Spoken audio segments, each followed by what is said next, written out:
Hello and welcome to Zimstek Media. He came to my meeting here years ago. Before you were married to me, you came to my meeting. You were younger, I was much younger then. And I'm glad to meet her for the first time. This is the former First Lady here.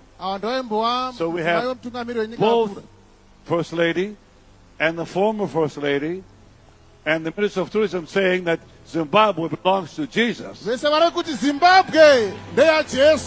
So we have more than one in agreement. Zimbabwe, they are Jesus.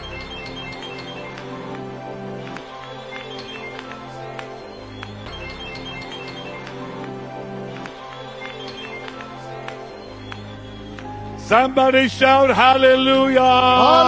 Hallelujah! For more stories, please do like and subscribe.